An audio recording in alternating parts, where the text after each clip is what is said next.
Hello and welcome to the Integrity Sports Podcast. We are powered each week by our friends at Harper's Tree and Stump Removal. They've been in business for many years, and if you have any tree trimming, tree removal, or stump removal needs, Harper's Tree and Stump Removal has you covered. They can also haul rock and sand, they can do driveway work, and can now do horizontal grindings of large wood debris piles. Give Keith a call at 229-314-2048 or at 229-938-2412. Harper's Tree and Stump Removal is proud to be the premier sponsor of the Integrity Sports Podcast.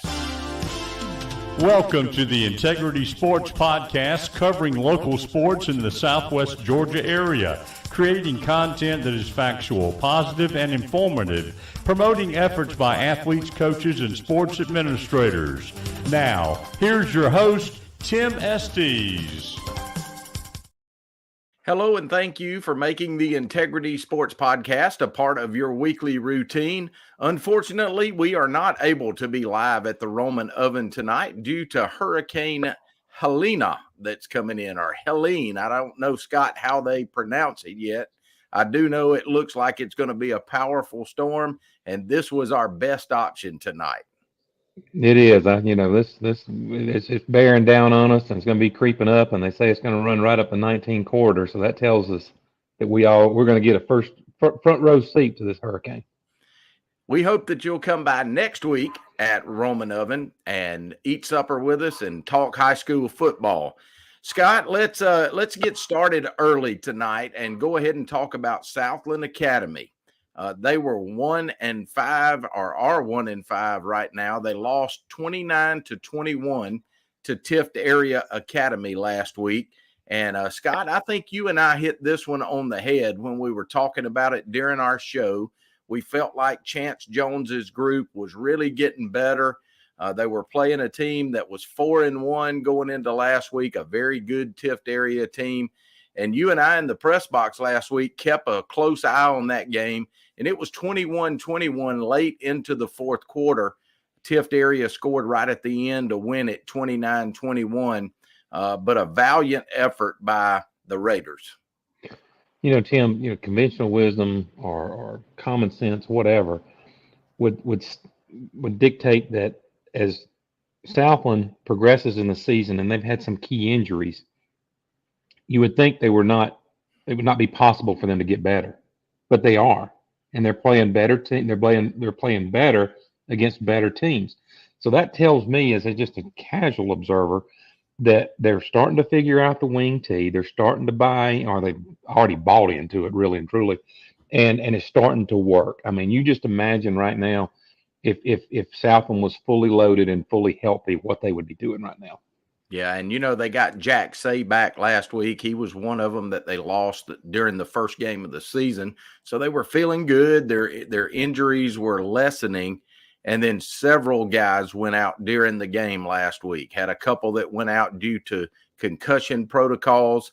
And then their star defensive back, Turner Simmons, went out. I guess it was close to halftime with what you and I commonly call a stinger.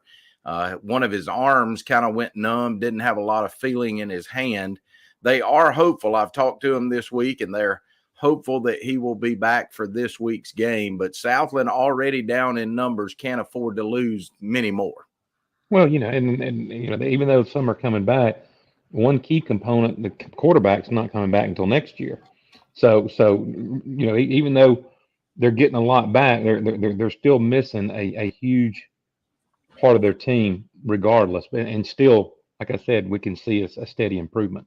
Yeah, one of the things, Scott, that Southland's schedule jumps out at me about is I looked this week at all the teams they have played up to this point and where they rank in the GIAA rankings. If you'll recall, Southland dropped a classification this year from AAA to AA. Now, all that has to do with enrollment numbers. Mm-hmm. But so they've always played the Deerfields and the Westfields and folks like that. But this year, you distinctly know the disadvantage just in the simple numbers of enrollment there. But Southland has played Deerfield, Westfield, and Tift Area. That's 3 of the top 5 teams in the GIAA AAA classification. They'll play Terrell Academy, which is also one of those top 5 teams. So that'll be 4 top 5 teams that they've played on their schedule. And then you look at the AA teams that they've played, and Gatewood is also ranked in the AA ranking. So really, if you look at their entire schedule, that Brookwood team, which was Southland's only win, is one of the only teams that's not in the top 5 in one of those GIAA rankings. It is a definite tough row to hoe, and like I said, so many of the games have been close. And like this past week, it was the point spread was up in the 20s, I think, is what they were predicting in the computer rankings. It was going to be I want to say it was like a 26 or 27 point spread, and then to sit there and take them deep in the fourth quarter tied. I'm sure Tift area breathed a huge sigh of relief getting out of that game. Absolutely. This week, the Raiders, they'll travel to Dawson to face Terrell Academy, a Terrell Academy team that is currently 3-2. Their only 2 losses on the season came to Southwest Georgia Academy. SGA is currently 4-1, and they lost to Deerfield, who is also currently 4-1. Terrell Academy is going to be led by their quarterback, Bryson Peachy. And Bryson doesn't throw the ball a lot, Scott. They've only thrown it 20 times in their 5 games. So he's not a guy that's going to threaten you with his arm, but he is a guy that's going to threaten you with his legs. He's also their leading rusher. Going into the game, he's got 466 yards rushing. But you can't just focus on him. You got to focus on their senior running back, Ty Thomas, who's a close behind at 365 yards rushing. That tells me that this Raider defense better be prepared to stop the run. Yeah, right. And in Terrell Academy, it's no secret to, they've benefited the past few years and had tremendous growth coming out of Lee County. And a lot of the kids they've picked up coming out of Lee County have been athletes. Yeah. So it's not, they've had controlled growth and had some been fortunate of some stuff that's happened over in Lee County. But the reality is Terrell Academy is a tough hill to climb for Southland this week. Yeah, you've definitely seen the growth of that school. A few years ago when Randolph Southern Academy shut down, several of those students came over. So a lot of folks that live in that Randolph County area now go to Terrell Academy. And like you mentioned, they get several from that Lee County area as well. Here's another thing Raider fans need to be aware of if they're not already. Tomorrow's game has been postponed. It will not be played on Friday. It'll be played on Monday in Dawson. So the Raiders and the Terrell Academy Eagles play Monday at 7:30 over in Dawson at Terrell Academy. If you can't make it to the game, Rusty Tundy and Melvin Kinslow will have it live on WISK 98.7. And Scott, will get to the predictions a little later on, but that one's going to be interesting. I think you got one more point to make. I do. I talked to Coach Brooks right before the broadcast tonight. He said the game is going to be at 7 o'clock on Monday. 7 o'clock. He wanted us to make sure we relayed it's a 7 o'clock game. So you know, if you're one of these fans that cut it close or arrive fashionably late, you need to know that you need to you leave America still before rush hour. All right. So remember that, Raider fans, 7 o'clock, not 7:30, and Monday, not Friday. Our program each week is brought to you by several sponsors. One of those is One Digital Solutions. They are a steward for business growth and personal development. Their insurance, financial, and HR platforms provide you with a personalized, tech-enabled solution for a contemporary work-life experience. One Digital resolves real problems for your business and for your employees. They do that by fusing together customized solutions that address human resources, employee benefits, and financial services. It really is everything all in one. It's One Digital. Contact Will Peterson. His number is 229-347-4289. I think I got that right, Scott. Let me make sure it doesn't sound right. 6289. So it's 229-347-6289. That's One Digital, and they're proud to sponsor the Integrity Sports Podcast. So Southland Academy is going to be over in Dawson on Monday.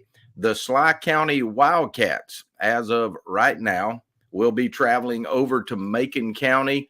And Scott, what I've been told, unless you've got another update, is that this game will be played on Friday at 7:30 unless Macon County doesn't have power.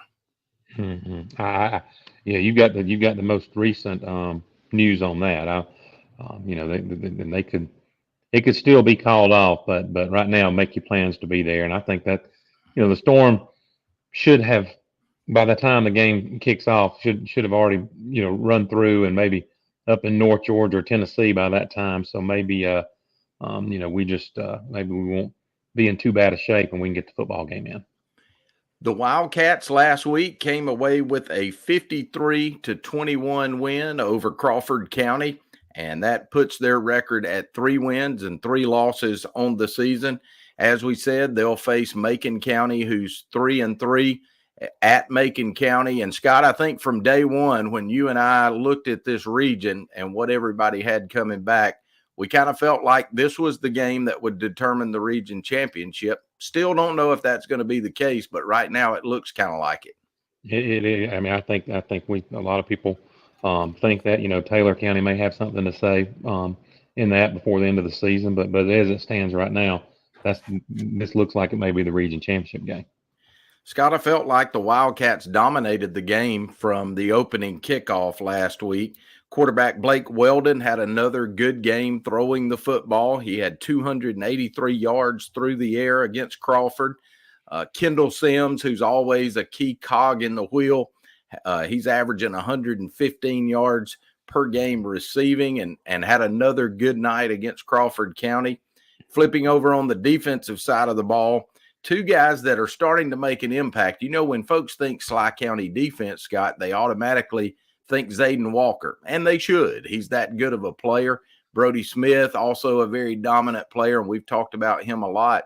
But 2 guys I want you and I to talk about tonight that I feel like are really coming on strong are Jonathan Leggett and Amir Nelson. Both of those guys are really stepping up. They've got 27 tackles. That's Leggett. He's got 27 tackles. 4 of those are tackles for loss. He's also got a sack. Amir Nelson now has 20 tackles. 4 of those are tackles for losses with 2 sacks. So we needed somebody to step up on the defensive side of the ball, and those 2 guys have done it. This particular game, the score does not really reflect. Crawford County is not a bad team this year. They really aren't. They've got some talent. They're well coached, disciplined. Sly County played really well the other night, and like you said, some players that you may not have heard of yet really stepped up. And I've always been a Jonathan Leggett fan. I always knew he would be a good ball player, but a lot of people are seeing Amir Nelson for the first time. And I remember when Coach Rooks coached him in middle school, he said, I believe he may be the the next big time D1 prospect that comes through Sly County. So and Amir is playing up to everything that has been promised and anticipated by, he's coming into his own. You see him getting some confidence out there. You see him taking some calculated risk and doing what he needs to do on defense to really be that impact player. This week, Macon County is the opponent. Macon County also 3-3. Scott, they've got 2 guys on the offensive side of the football who are extremely tough running the football. That'll be Jeremiah Solomon and Jacavian Parker. Both of those guys have 5 touchdowns rushing on the season. You can't forget about their quarterback either. Their senior quarterback, Keelan Harp, he's thrown for 5 touchdowns. So there is 15 of their 17 touchdowns on the season come from those 3 spots right there. So Macon County, kind of a 3-headed monster. The names that you've mentioned and I'd say there's a couple other names that you're going to mention in here. Anybody that's been in our region for any amount of time or followed, football in our general area for a while, if you notice those names, those last names are pretty familiar. There's the ones that you called, it may be not this year, but 2 or 3 years from now, some of these same last names are going to pop up when you talk about talented Macon County players. And so that speaks volumes for what they're continuing to build over there. You know, maybe they haven't had the typical Macon County season this year with some coaching changes, and I know they lost a few players to Stratford, and I mean but the players that you're mentioning right now are definite names that last names we've heard in the past when we're talking good football players over in Montezuma and Oglethorpe area. On the defensive side for Macon County, senior Mop Whitehead and Joshua Fulks. There's another name. We've seen a lot of Fulks come through Macon County, but Joshua Fulks, he and Mop Whitehead will be the two guys that will stand out defensively. Both of them come into the game with 15 tackles each. So they're a pretty balanced attack offensively and defensively. Harp is 34 for 50 throwing the football, and that's with 387 yards and 5 touchdowns. Scott, here's the thing about their quarterback, Harp, and we saw this last year. He's thrown for 387 yards. He's got 34 completions, but he also has 4 interceptions. Yeah, he will. He will try to force a ball, and that right there plays well into Sly County's defensive scheme. They've got, and Sly County has had a pretty good run of having some really good defensive backs, and I think that if he likes to throw the ball up for grabs, then guys in Ellaville are going to be waiting on that Friday night. So as far as we know, the game is still scheduled for 7:30 in Montezuma on Friday night, and if it's any different, please pay attention to your local media, and they will alert you of that. We can also send out a notification here on our show. Kickoff at 7:30 in Montezuma from Macon County High School. Today's show is also brought to you by the Marty McDonald State Farm Insurance Agency. They are located at 925 Martin Luther King Jr. Boulevard in Americus. You can reach them at 229-928-3686 or look them up on Facebook. Better yet, drop by and see Marty, Mary Lynn, or any of their staff and let them discuss your insurance needs with you. Thanks again to our friend Marty McDonald for sponsoring this segment of the Integrity Sports Podcast. And remember, like a good neighbor, State Farm is there. All right, Scott, here's something that I don't know will ever happen again on our show. We're going to go to Sumter County, to the Sumter County Panthers. You and I were on here last Thursday, and since last Thursday, they have now played 2 football games. Were you aware? They've already beat Jordan. I didn't know they've already. I guess Jordan's it's already over with. It is. They played last night. They moved the game up because of the storm to last night. So let's start with this. Their current record right now is 6-0. Last I saw, they were ranked number 5 in the AA GHSA poll. They beat Shaw last week in a very close game, 15-14, and had to do it in come from behind fashion. Then last night they played the Jordan High Red Jackets, who I listened to a lot of the game, and I think Donnie said they had like a 17-game losing streak, and it was 49-0 Sumter County at halftime. Yeah, I thought for some reason they were going to be playing tonight, so I didn't even follow up to see what happened. But yeah, I mean that's Jordan. Bless their hearts. They I actually this morning I had to do some work, and the work I had to do was right across the street from Jordan High School, and but they're not known for being a football powerhouse.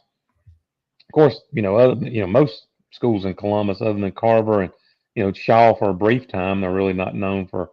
In recent history, having strong football teams, but Jordan being a 17 game losing streak is not what you want to bring in playing against Sumter County right now.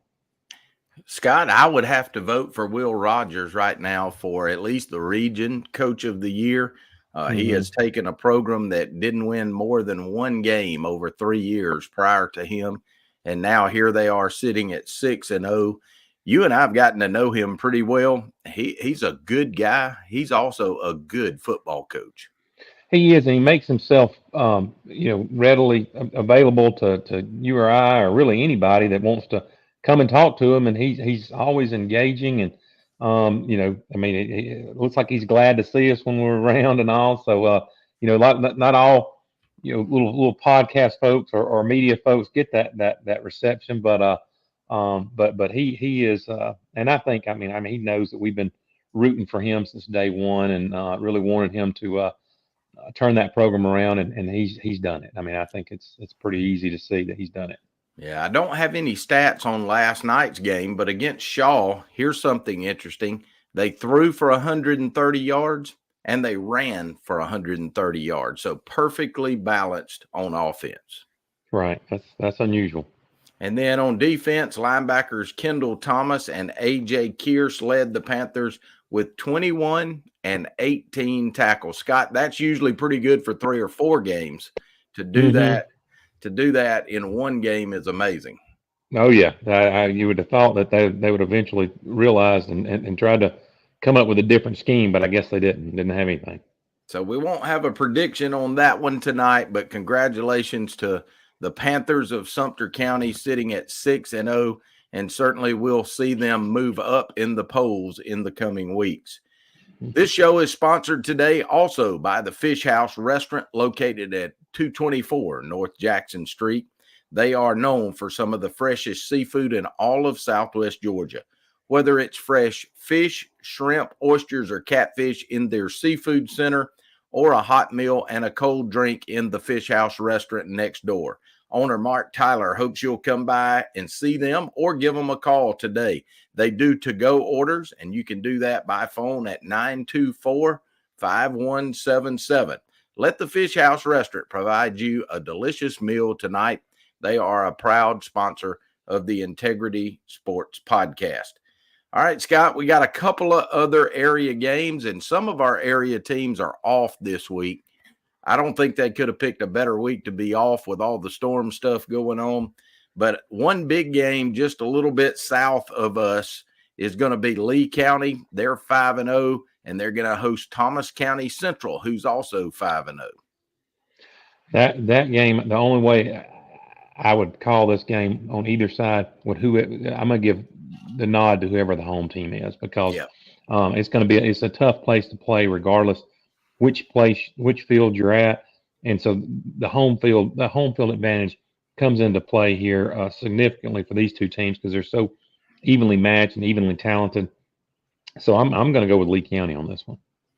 One of our area teams, I'm going to do the same thing, Scott. I'm going to go with Lee County simply because it's at home. No knock on Thomas County Central. That may be 2 of the top 3 teams in all of Southwest Georgia, regardless of classification. So we'll give the nod to Lee County as they play on the home turf. 2 of our area teams, Scott, are off this week. Taylor County is going to be off this week, and then they'll get that bye week prior to the Sly County game. But I want you to talk just a little bit about the season that Taylor County is putting together so far. They've done remarkably well. They've had one of their running backs receivers who I've said was a D1 talent, has committed to Georgia State, but they've got him playing quarterback now. So but I feel like at the next level he'll go back to where he's more comfortable, I think, at either tight end or receiver. But Taylor County seems to be turning it around. We've said for years a lot of their talent was in the younger classes. But those guys are now juniors and sophomores and freshmen, so they're coming on through there and pushing on through there, and a couple of good seniors. So I think that Taylor County will be one of those teams that you'll need to watch over the next 2 to 3 years as a possible making a play for the region championship. If not this year, they may surprise some folks this year and do it. Another area team that's going to be off, and they certainly need it. They need to rest up and get healed up a little bit. That's Crisp County. Crisp County enters next week at 1 win and 5 losses. They'll travel down to Tattnall County next week. But Scott, Crisp County having a non-typical Crisp County year. I was going to say they are in unfamiliar territory with a 1-5 record. They are used to being 5-1 or 6-0 at this time, and So I know the folks in Cordele are wringing their hands and clutching their pearls over this hurricane and the season that Crisp County's having. The only other game, Scott, that I've got on the docket is another 1A Division II game. That'll be Marion County, who is 1-4, and they'll have to travel over to Chatco, who's also 1-4. We have seen Chatco already. Haven't taken a look at Marion County yet, but what do you think about this one? I think I'm going to give the nod to Chatco, and I'm going to tell you why. When we saw them play, they've got some talent out there. But let me tell you what, Marion County had an opportunity this week to beat Taylor County and didn't do it, and that right there could easily be for 2, 3, or 4 in the region. And so I'm starting to question if Marion County, even though we know they've got better talent than they had in previous years, if you can't close the game out and win it when you're supposed to, then that tells me that they're having some issues, whether it be conditioning or discipline or whatever. That in Chatco, I didn't see any conditioning or discipline issues when we played them that night. All right, we'll get to our final 3 schools: Sly, Sumter, and Southland. Scott, I'm going to predict that Sumter will beat Jordan by a score of 56-6. Okay. All right. Yeah.